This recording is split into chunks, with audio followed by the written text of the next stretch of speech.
Welcome to Overheard at Frequency, a podcast engaging with the patient community on issues surrounding hearing loss. I'm your host, Colleen Chapman, and my goal is to bring timely and interesting stories about hearing science, advocacy, and innovation to patients. Frequency Therapeutics' mission is to develop therapeutics to regenerate hearing that will have meaningful quality of life impacts for patient community listeners. There are exciting new things happening in the hearing health space beyond hearing restoration efforts, and we'll cover some of those compelling stories too. In this episode, I speak with Barbara Kelley, the Executive Director of the Hearing Loss Association of America, the leading and largest advocacy organization for patients with hearing loss. We talk about the prevalence of hearing loss among people aged 50 or younger and the impact it has on lives and careers. The roots of hearing loss advocacy is a self-empowerment movement, and the changes she envisions that will impact all of us.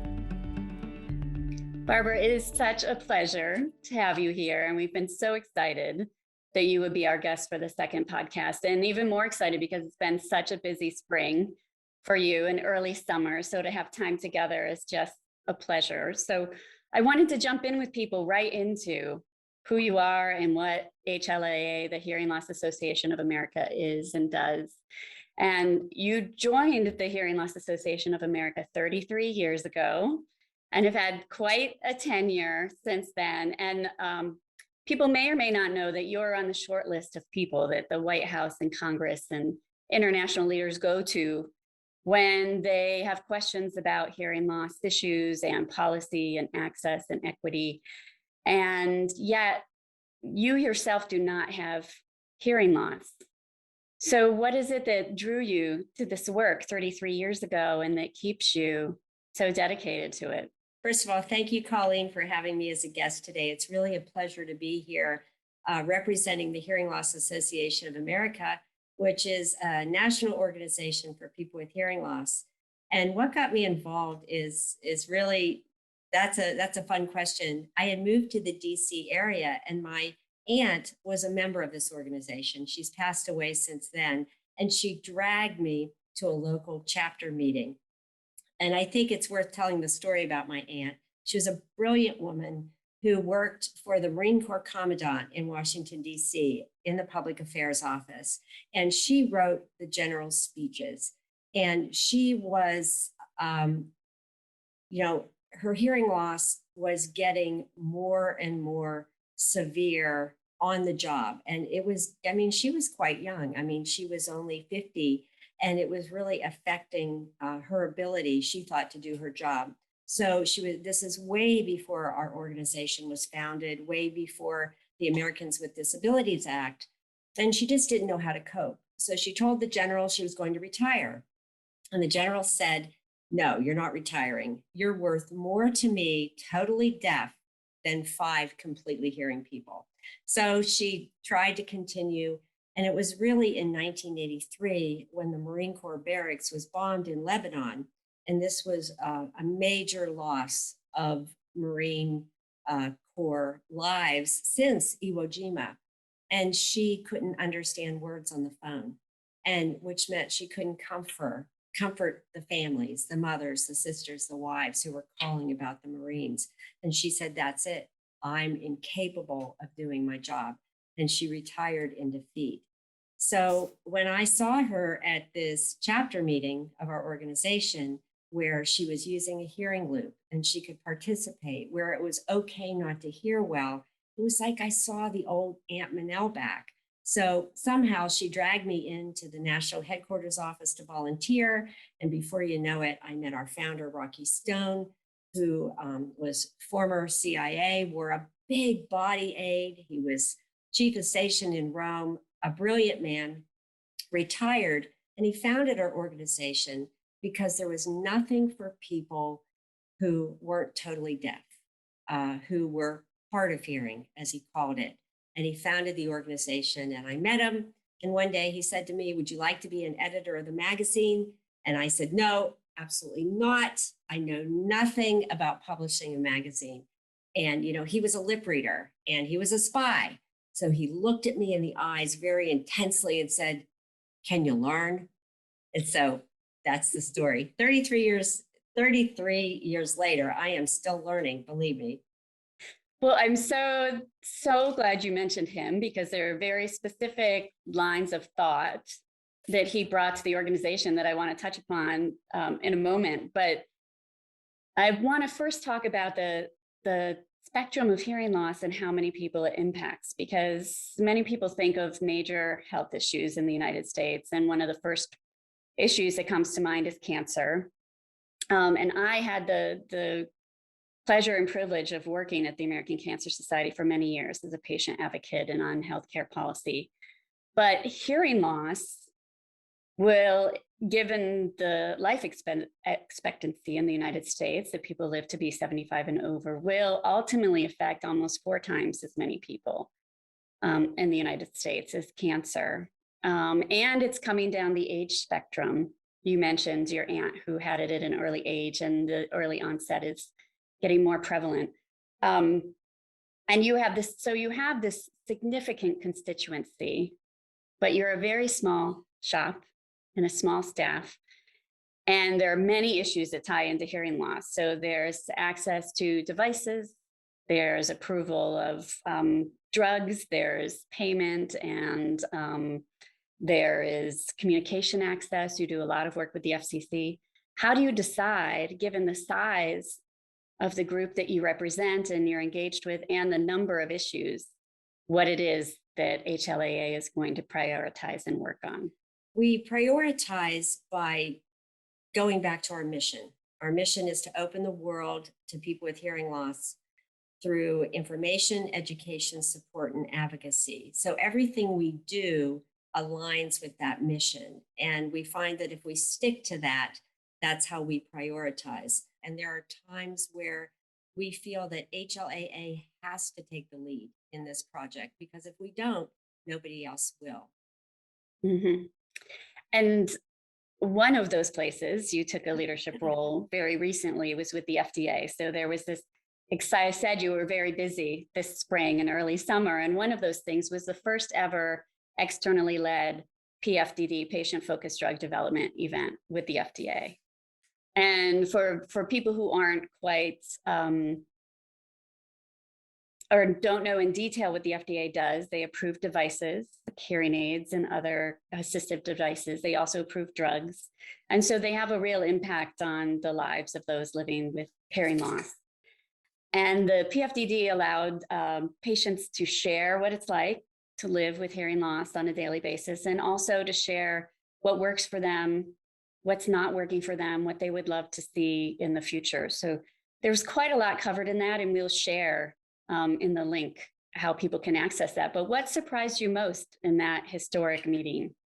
Well, on one hand, there was not much of a surprise, because I've been so immersed with people who experience hearing loss day to day. But I have to admit that just when I thought that I've heard every story about living with hearing loss, there were a few more that I heard, and the challenges that people expressed were a new experience for me to hear.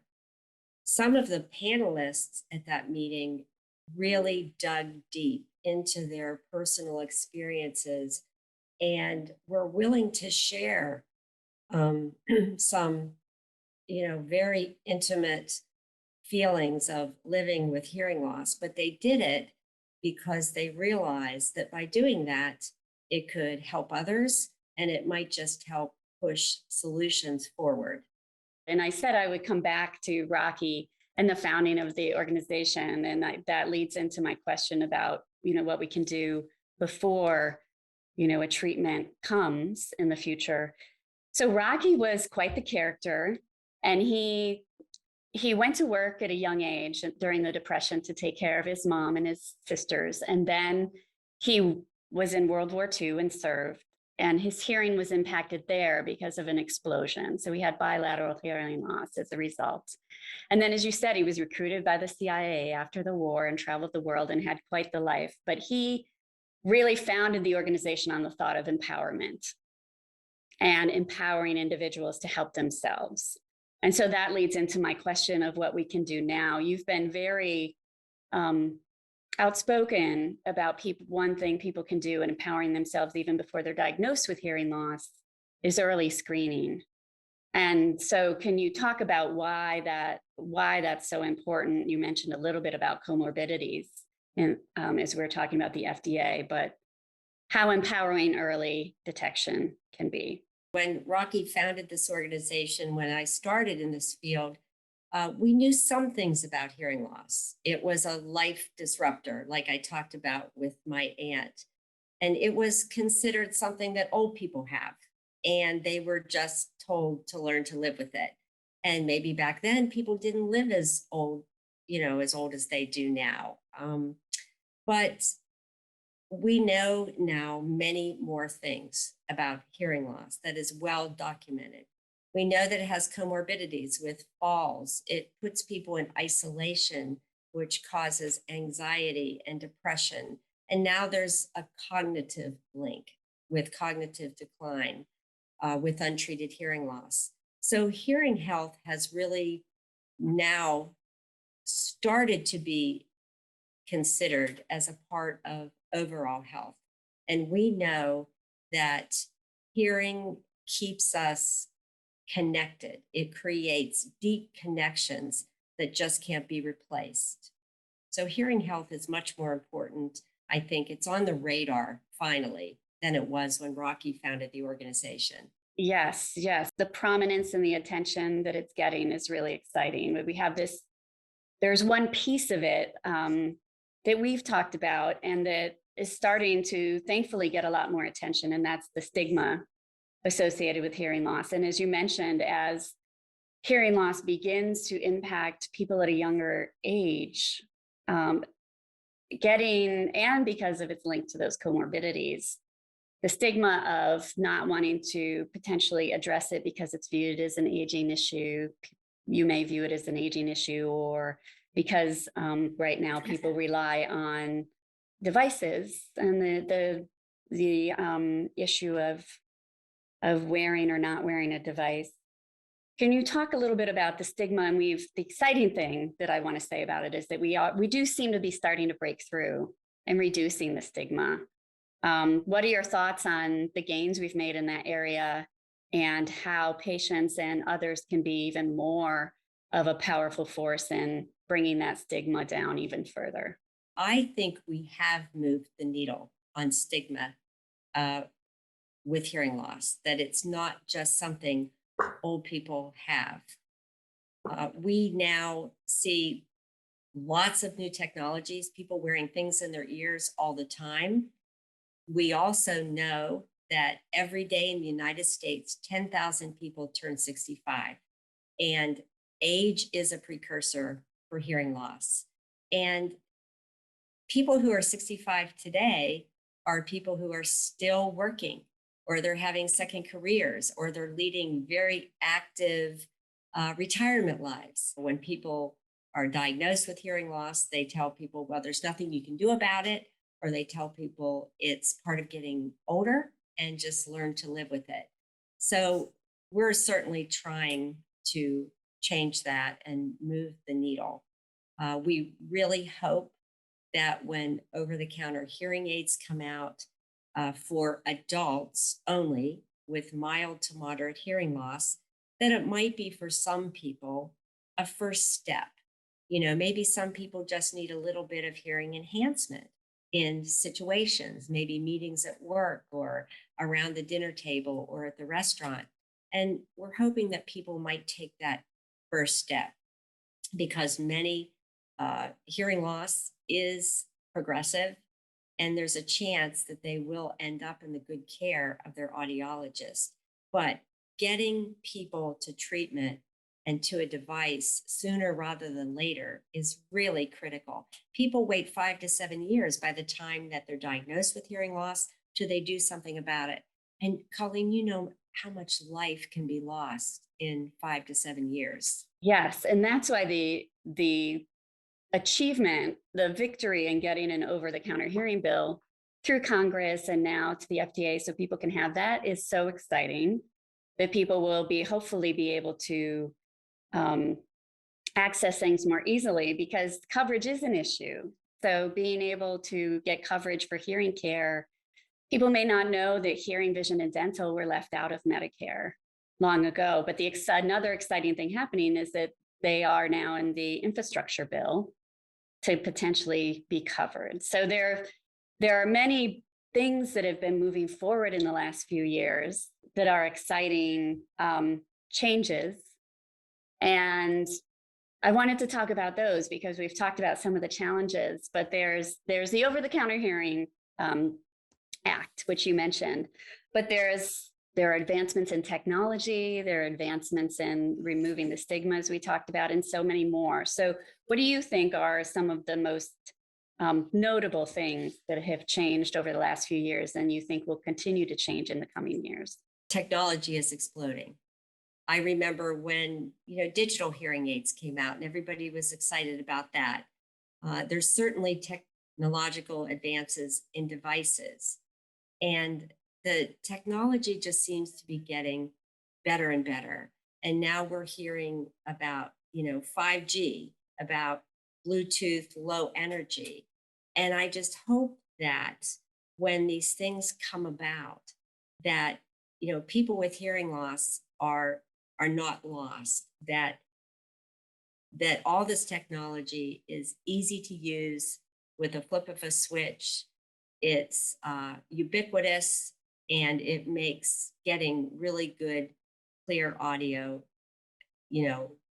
sound even easier. So I wanted to talk about the affiliates for a moment because, I have had such wonderful interactions with the leaders of different local arms of HLAA. And they are, to your point and to the founding mission, they are using the things they learn about technology to educate others and help others learn about what technologies might be best for them. They're engaging people on, being involved in policy and politics on issues that may benefit individuals living with hearing loss. So how people who aren't yet engaged with the local arms of HLAA, what would you say to them about the benefits of becoming engaged?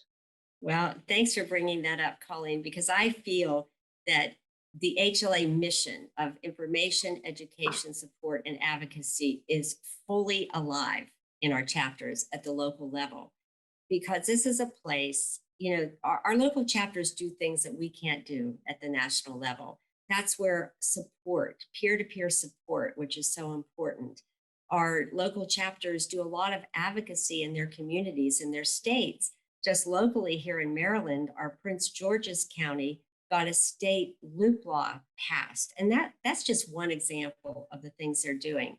But I would say that HLA chapters are a place where it's okay not to hear well.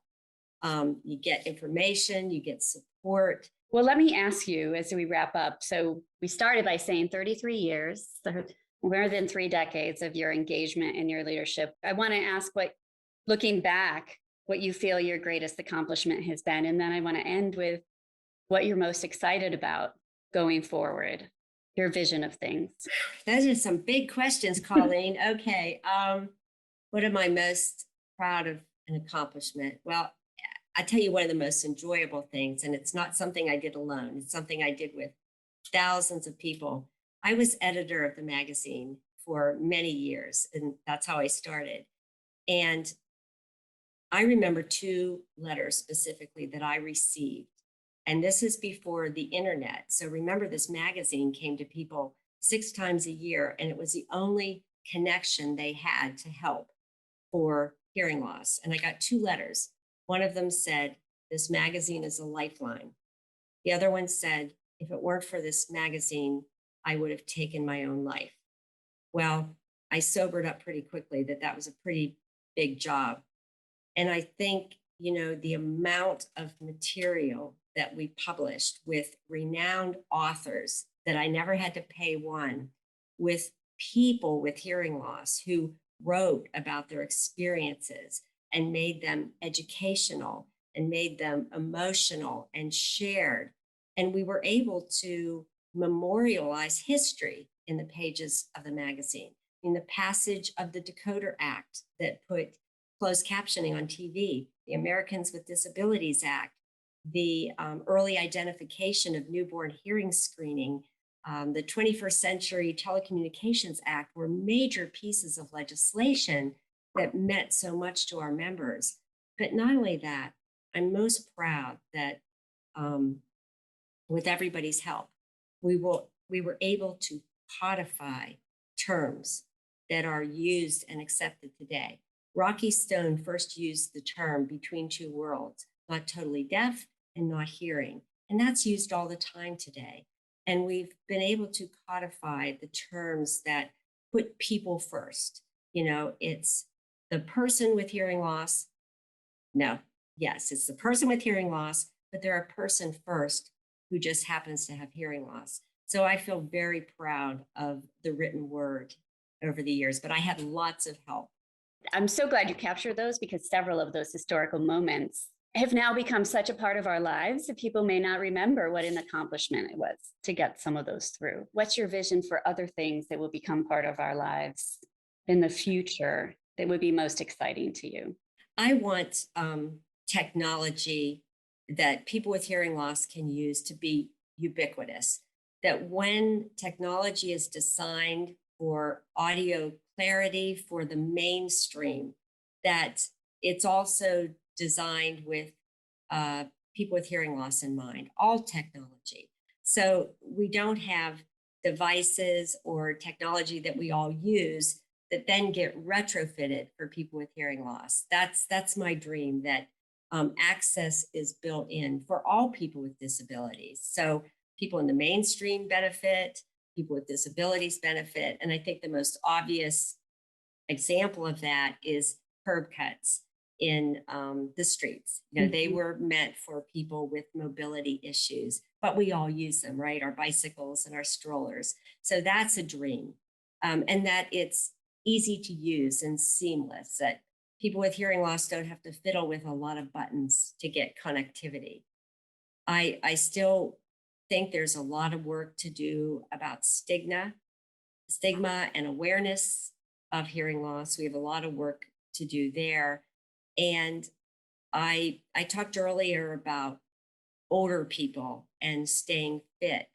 And I think that we still have a lot of work to do with everybody. And that's one of the things that we like to do, is partner with other organizations, partner with industry, because this field of hearing health is really a tough nut to crack. And HLAA can't do it alone. And I find that when we do come together, you know, we don't always agree on everything, but that 80% of things that we do agree on, we can get a lot of work done. And one example of that is we have a Hear Well, Stay Vital public service campaign that we partnered with other organizations. And it really drives home that hearing health is part of overall health, and why you should not only protect your hearing, but get it screened, get it checked, and take some action. All these things take so much partnership to get them through. And HLAA is certainly known as being an incredible partner. So I have no doubt, Barbara, that in the coming years, these things will come to be through not only your leadership, but your incredible partnership with others. So thank you so much for taking the time out of, again, what I said was a very busy spring and summer. And it was just a pleasure to be able to talk more and detail about these things. Well, thank you, Colleen. It was really a pleasure to be here. And I appreciate this opportunity, because we're really excited about our work. And it's a major health concern. And our community, I will end with, I will never forget this man who came up to me in our exhibit hall at one of our annual conventions. And he said, "Barbara, I would wear antenna coming out of my head if it would help me hear better." And that's what everybody wants to do. If we could make hearing loss go away, you know, we would. I think a dream of mine would be if HLAA didn't need to exist anymore. And I think there are a lot of people who've shared that dream with me, that we have more solutions and treatments for hearing loss. Well, thanks so much, Barbara. Thank you, Colleen. We hope you enjoyed this episode of Overheard at Frequency. Many thanks again to Barbara Kelley for joining us. Please subscribe to this podcast on YouTube or wherever you listen to podcasts to hear more conversations like this one. Overheard at Frequency was created by Suzanne Day, Colleen Chapman, Jason Glashow, Michael Schubert, Dina Krug, and Zach Russo, with production, editorial, and design assistance by Greg Chen, Victor Burbison, and Zuri Lowell. Thank you for listening.